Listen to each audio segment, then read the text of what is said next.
เคยใส่ท่านเหรอ น้อยเดียวนึงเนาะเด็กไปกอดดึกฮะต้นแก่เด็กวันนั้นอย่างเสียงคือดิสุนละวนแท้พักเร็วเลยก่อน ฮะ ชื่ออะไร โดนซื้อโดนแล้ว เท่าไรก่อนตัวนี้ ตอนนั้นซื้อ2-3 ล้านนี่อันนี้ซื้อต่อมือสองเขาอ่ะนี่ผมปันได้ล้าน 5 อ๋อก็นั่น ล้าน 2เริ่มเป็นเยอะเดียวเป็นล้าน 5คักเลยก็ใช้ข้อเตะบานกันเลยตัวนี้เนาะ เนี่ยอันนี้ผมสั่ง ก็เป็นแต่ที่พูดมาเป็นหมื่นพอเดี๋ยวนี้ หมดยางนี่ลงแล้วตัวนี้โกโก้เลย DJI ฮะขึ้นมาอย่างนี้ แม่นว่ะ DJI 10 ปลายล้าน ตัวนี้ประมาณเท่าไหร่ตัวนี้ ตัวนี้นี่ยามนี่5-6 ล้านนี่ที่บ่ได้แพงแล้วนะมันลงแล้วโกโก้เขารอเบิ่งทุกคนจะน้อยนี่เฮาสิไปเนี่ยลิ้นอยู่ใส่เก็บบรรยากาศให้เบิ่งเล็กๆน้อยๆเนาะ เลิกเวียกเลิกงานแล้วนั่งรอเบิ่งผู้สาวทุกคนเลยปีนี้ได้คนโสดมาตอนแรงมาแล้ว นอนก็นอนยังบ่หลับไปเลยเป็นโลกอันนี้นี่เขาเจ้าจุก่อนเลยอันนี้ทุกคนรถไฟฟ้าน้อยรถอันนี้นะเขาเจ้าสั่งจุก่อนบนคลองเมืองบนเขาเจ้าเจ็ดเป็นตลาดเป็นล็อกเลยนะบนนี่เขาเจ้าสั่งจุก่อนเบิ่งติดตามต่อไปว่าต่อไปเขาเจ้าเฮ็ดหยังหมู่เขาเจ้าเฮ็ดตรงนั้นเวียกอยู่นี่เขาเจ้าอันนี้ปากก่อนอันนี้แต่เบิ่งตัวจริงต่อไปว่าเขาเจ้าอัปเดตแบบใดตึกตัวนั้นเป็น2-4ตัวสวยแบบ1บัดใต้ไฟเลยเป็นสี1 เขานั่งท่าหมู่อยู่อีกคนมาแล้วเบิ่งก่อนว่าสิไปลิ้นนั่งเบิ่งผู้สาวอยู่ใส่ยังฟ้าลงก็ค่าฝุ่น PM หลายฟ้านอนแสบดังแสบยัง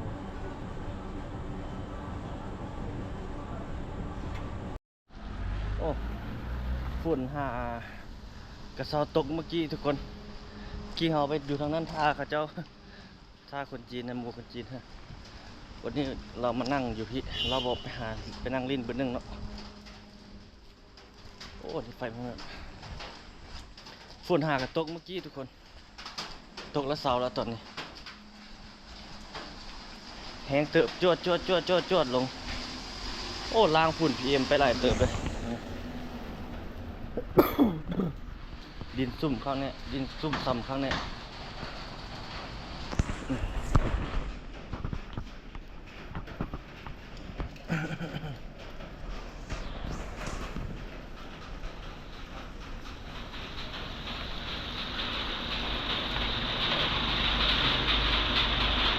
ดึกมาก็เป็นประมาณนี้แหละอยู่เขตตั้งเที่ยงทุกคน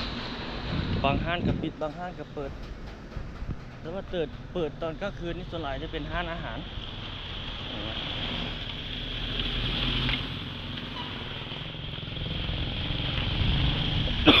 ตอนนี้ก็ประมาณ9:30เนาะนี่ประมาณ9:30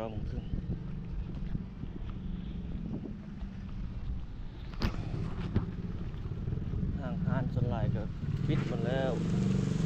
เปิดนี่ส่วนใหญ่จะเป็นประเภทอาหารการกินกลางคืนมา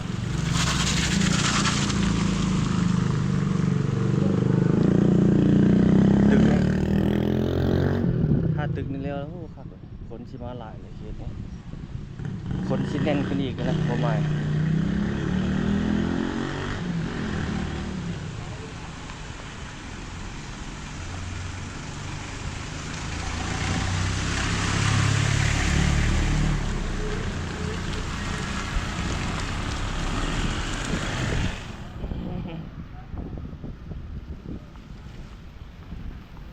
มุ่งไปทางทิศเหนือมันอยู่สองโยนประตูทางเข้าเนาะ4 นาทีส่งโลมาให้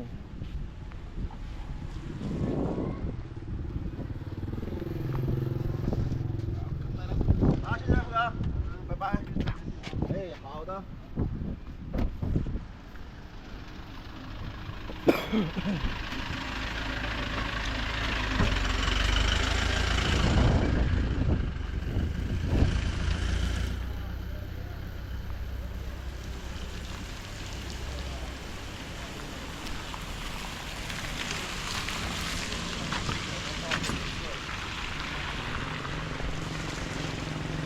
งามเชียงโอ้โหเจ้ากำลังคุมรวมใน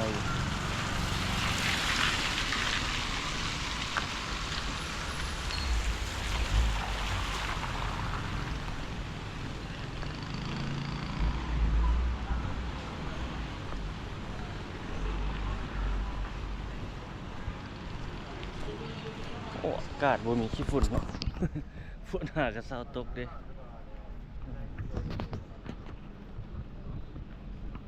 ฮอนเอา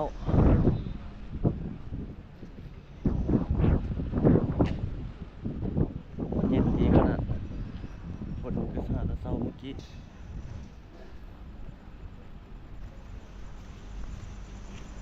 ตัวนี้เป็นห้างอาหารสัก4 ชั่วโมงก็ถึง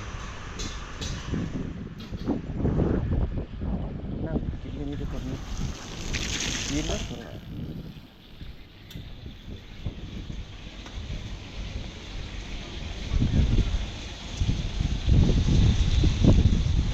ใกล้ที่หอนมันแล้ว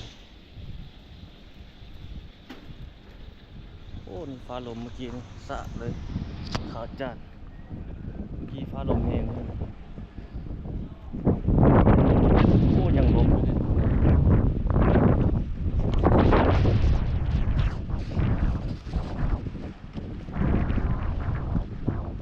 ฟ้าลม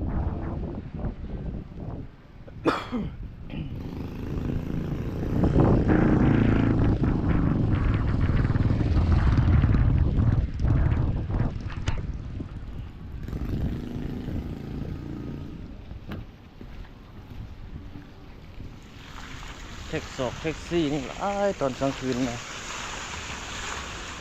นี่สวยกันหลายกลางคืนกันหลายโอ้ฟ้าลมเมื่อกี้นี่โหแหงเลยบึกที่ยาน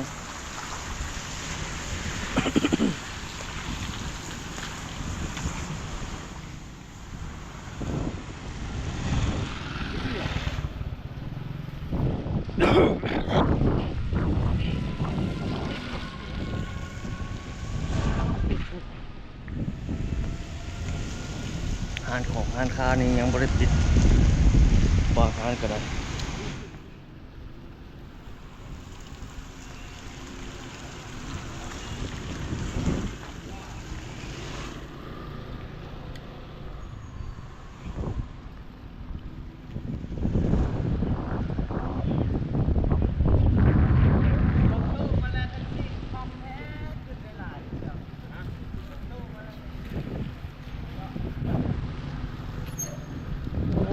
บรรยากาศเอาคนเย็นดี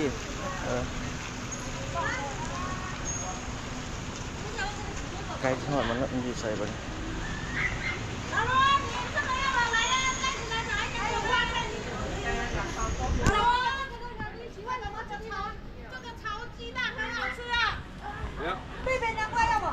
不要。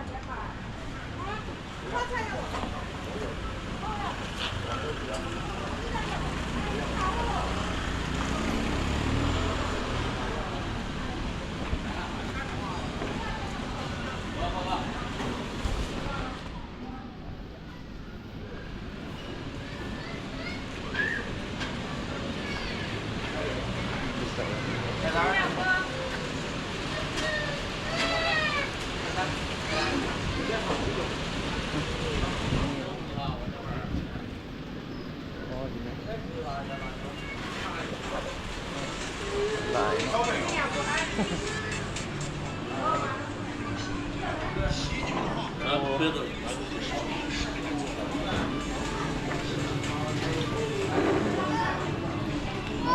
โอ้โหอันนี้เป็นยัง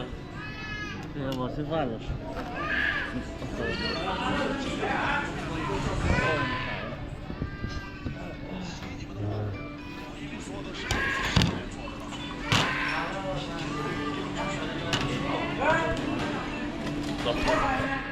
ดี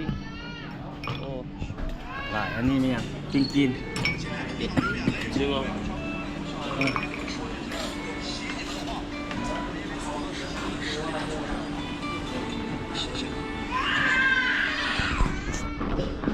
เดี๋ยวเรา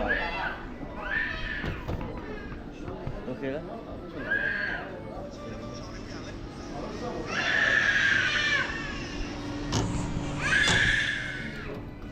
จะมา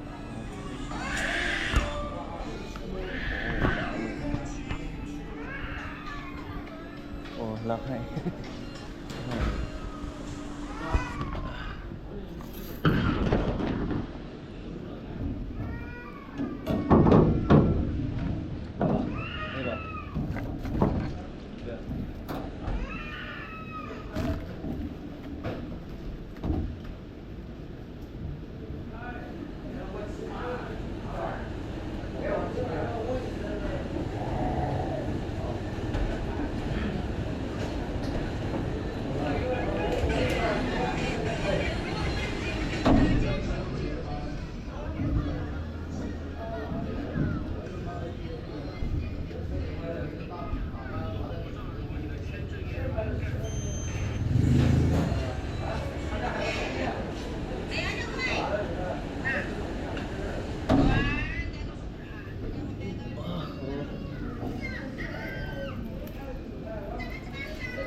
มาล่าอันนี้ชื่อมาล่า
จนโดน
จีนมา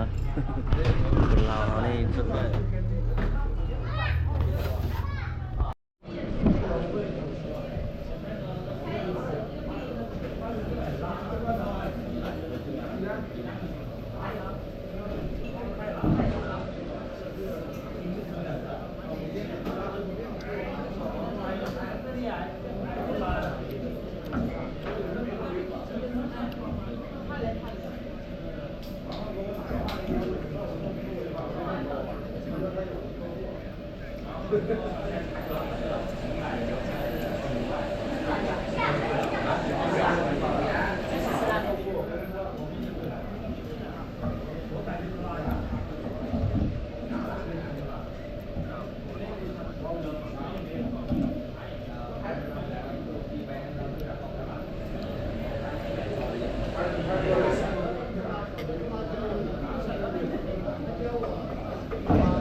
ผู้เรียนมา